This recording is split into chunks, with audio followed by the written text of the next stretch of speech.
Hola, mi amigo querido.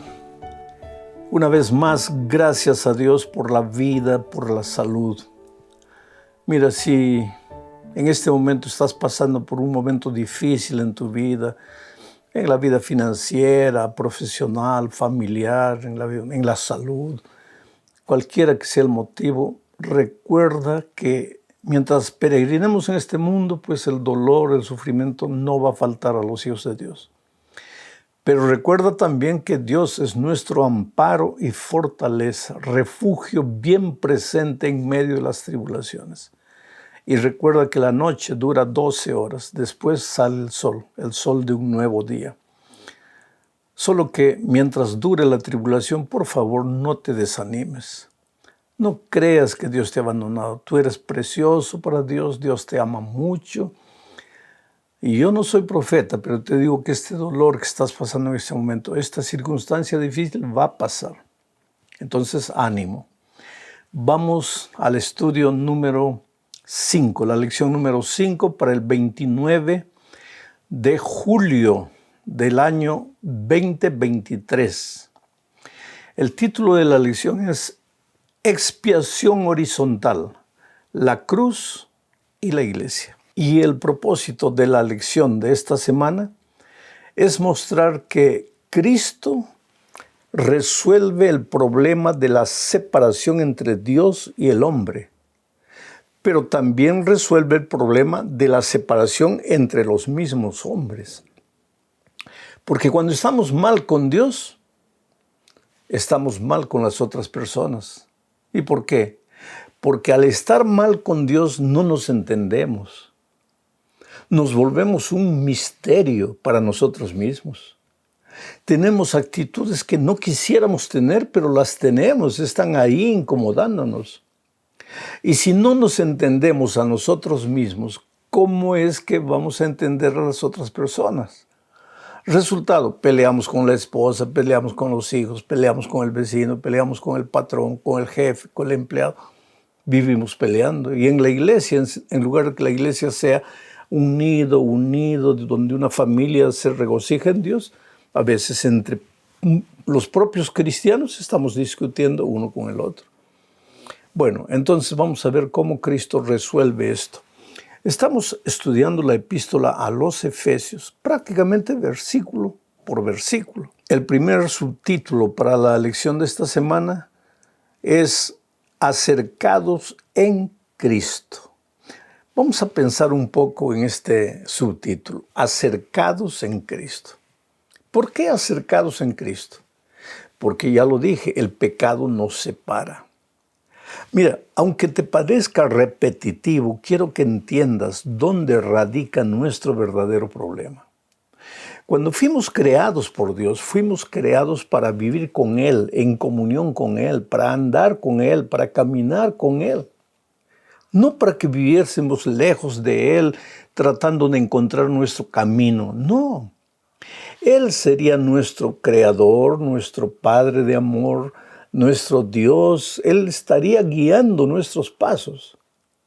Y el ejemplo mejor de eso es Adán y Eva. Cuando estaban con Dios, después de la creación, vivían en armonía, felices.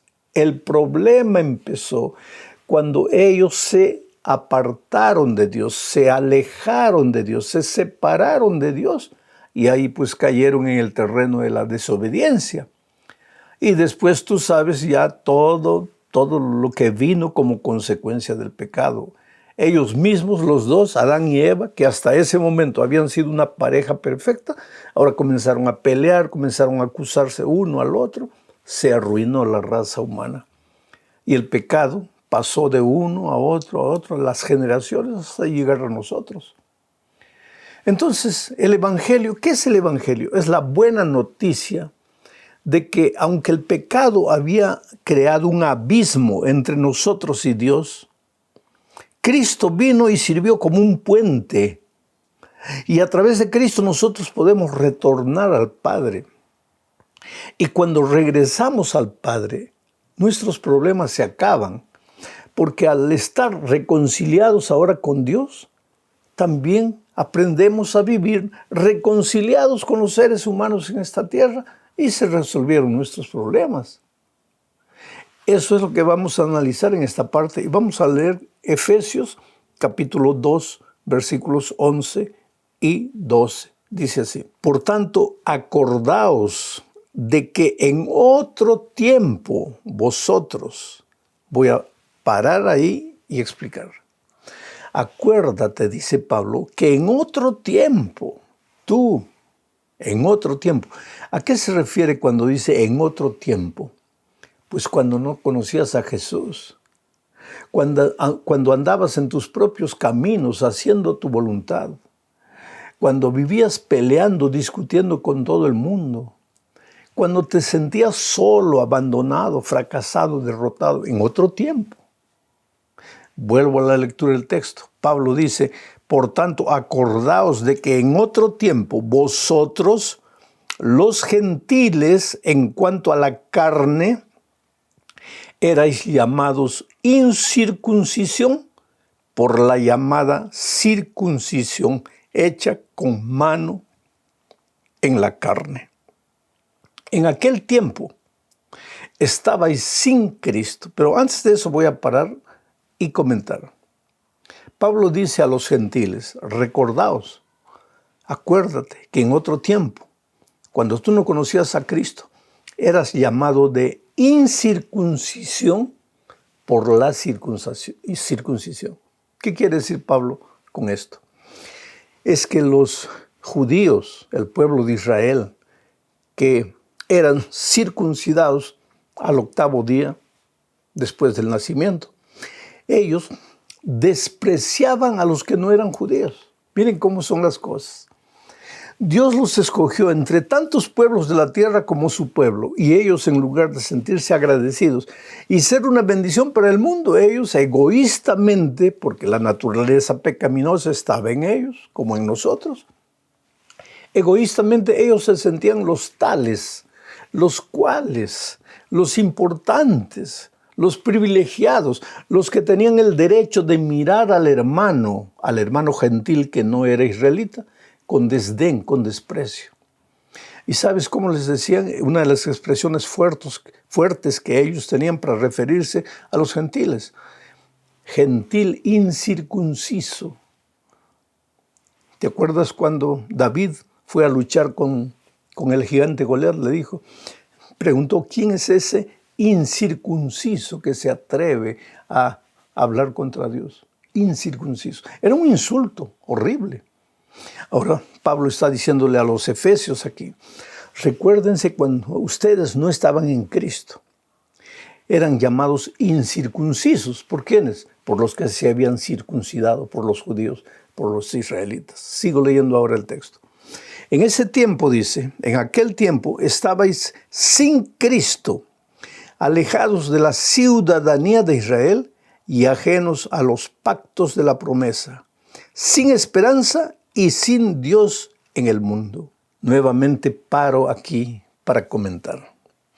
Dice que en aquel tiempo, cuando no teníamos a Cristo, cargábamos 4 cosas en nuestra vida.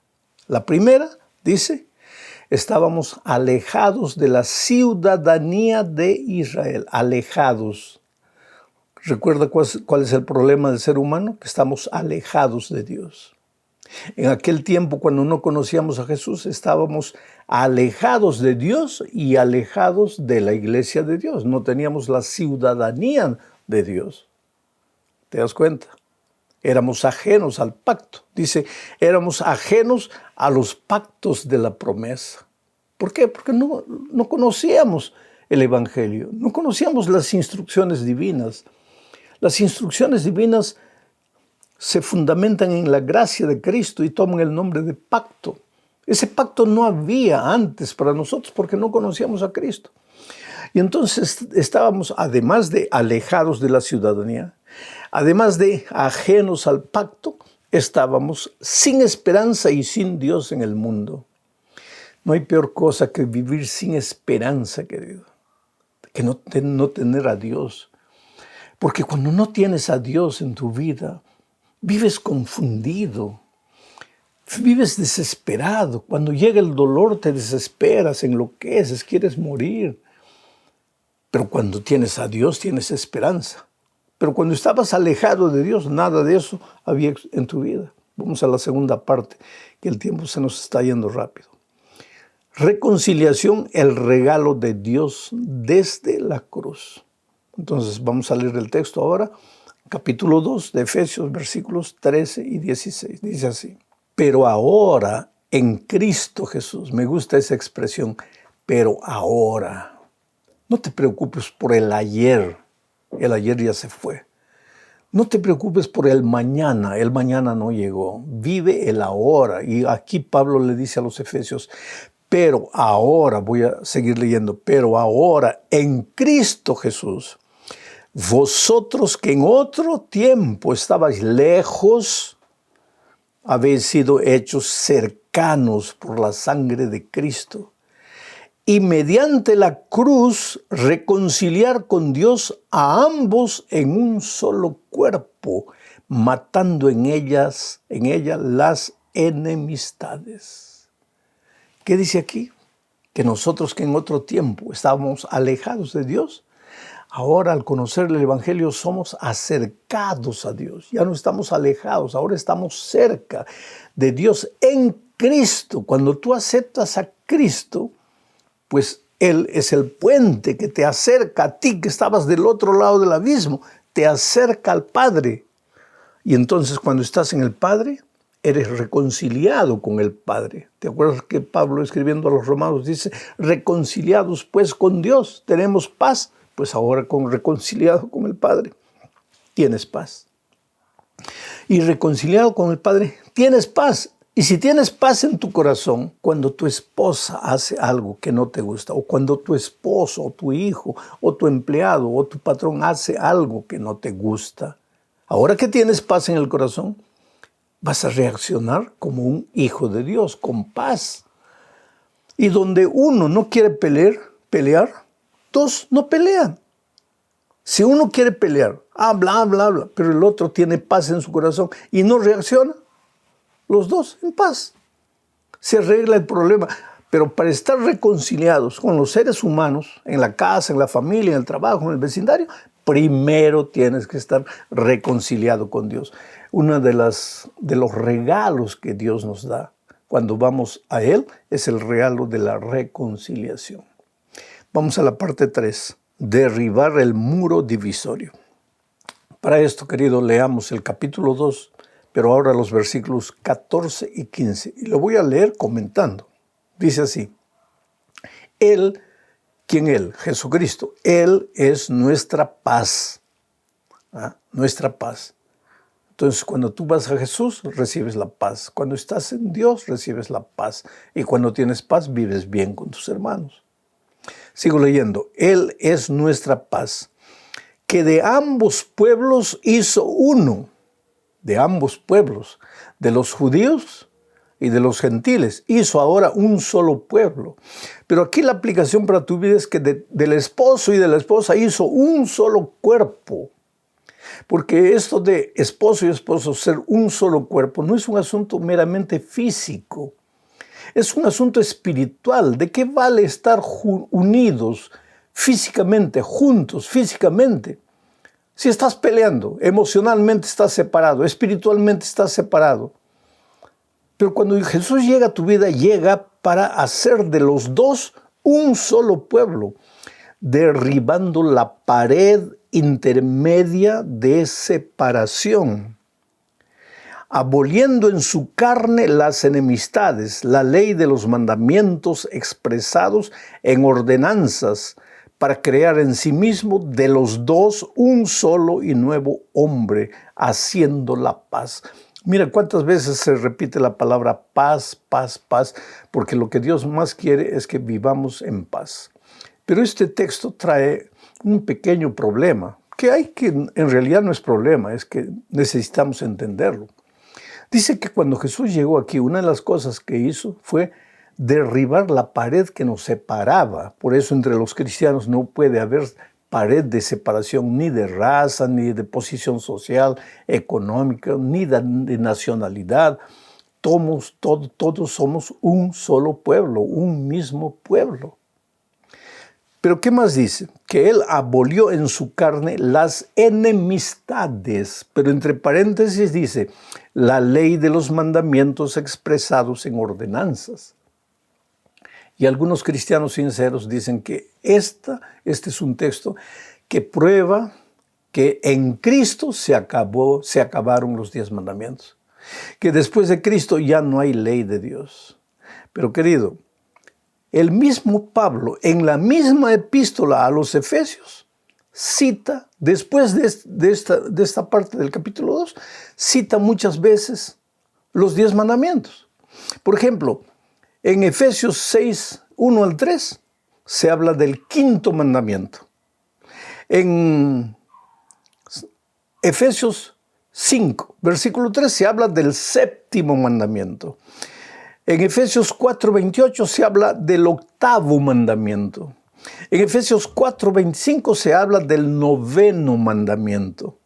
Entonces, ¿cómo es que en el capítulo 2 Pablo va a decir que cuando Cristo vino ya acabó con la ley de Dios? Y después sigue mencionando la validez de la ley de Dios. No puede haber incoherencias ni en Pablo ni en la Biblia.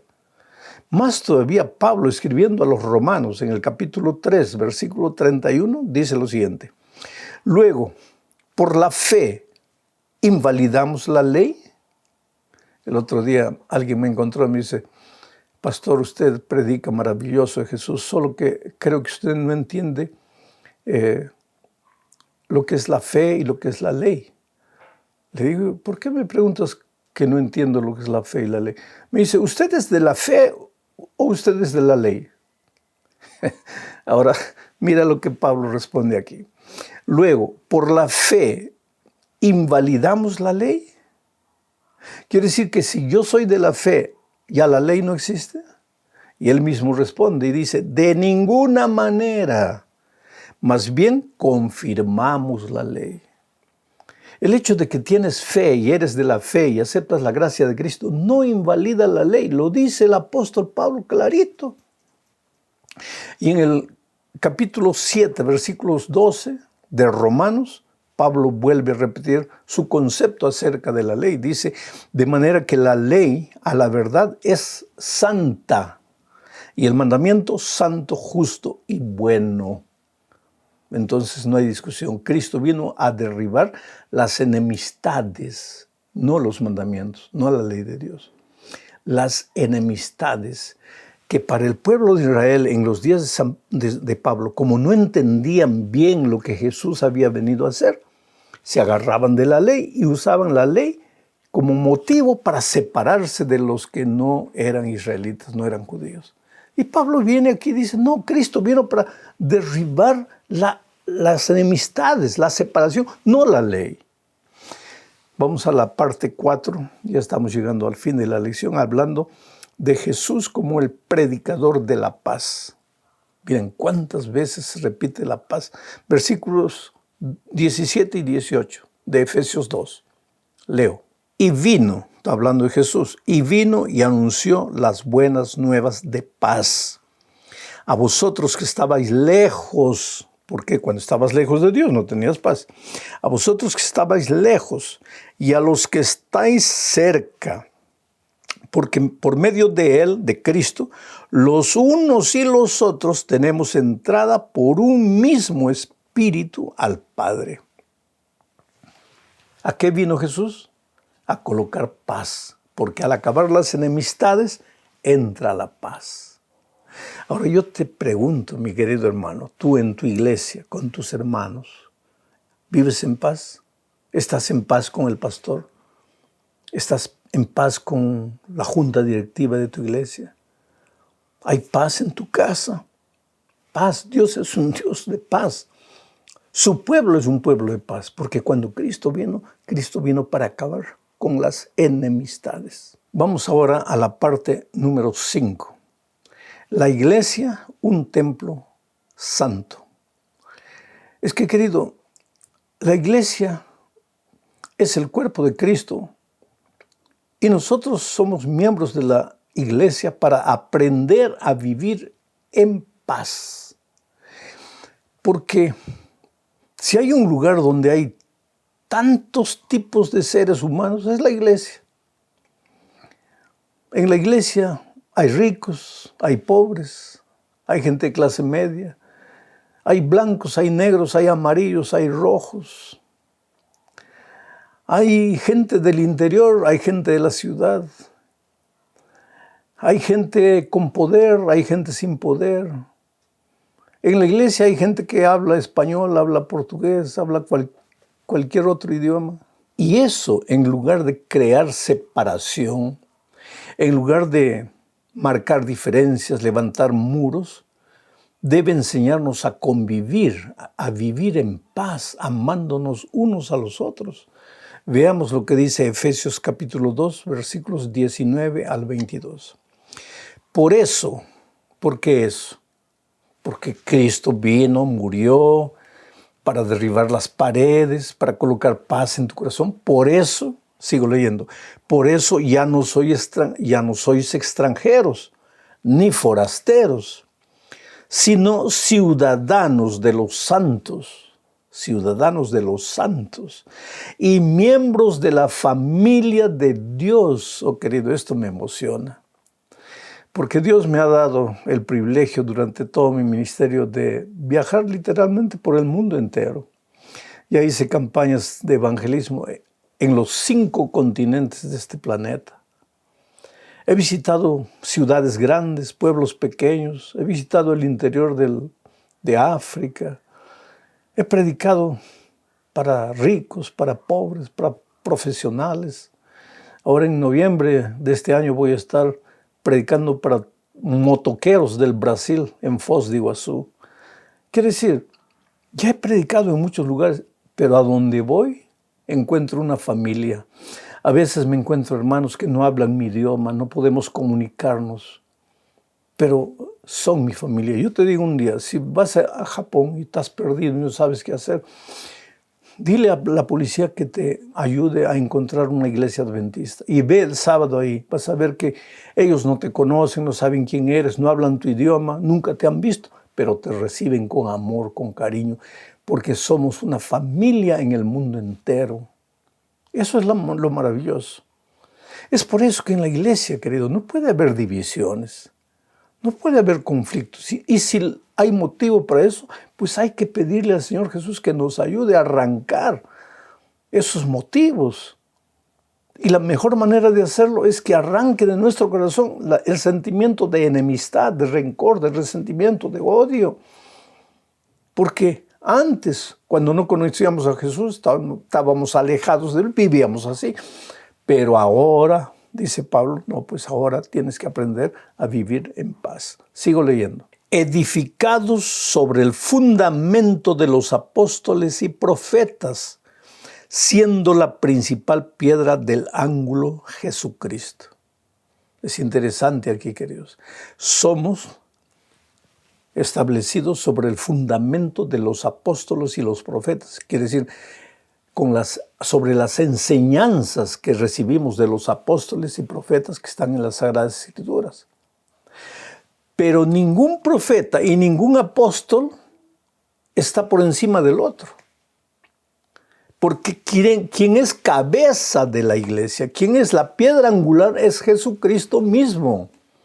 No es San Juan, no es Bernabé, no es Pablo, no es Pedro, no es Elías, no es David. No, quien es el fundamento de esta iglesia es Jesucristo mismo. Esta es una de las verdades que tiene que ser destacada en la palabra de Dios. Sigo leyendo. En Él, en Jesucristo, todo el edificio bien coordinado va creciendo para ser un templo santo en el Señor, en quien vosotros también sois juntamente edificados para morada de Dios en el Espíritu. Me gusta la palabra coordinado. En el templo de Dios todos estamos coordinados. Por eso es que escogemos un anciano de iglesia. Por eso es que colocamos un pastor en las iglesias. Por eso es que hay una junta directiva. ¿Por qué? Para trabajar coordinados, en armonía. ¿Por qué? Porque Cristo derribó las barreras y colocó paz en nuestro corazón y necesitamos aprender a vivir como una familia. Todo esto es teoría bonita. Coloquemos en práctica esto. Primero en nuestra vida, en nuestra familia y después en la iglesia. Y entonces tú verás que en la sociedad también seremos elementos de paz, agentes de paz. Que Dios te bendiga ricamente. No desanimes, va enfrente en el nombre de Jesús. No hay nada que te pueda derribar.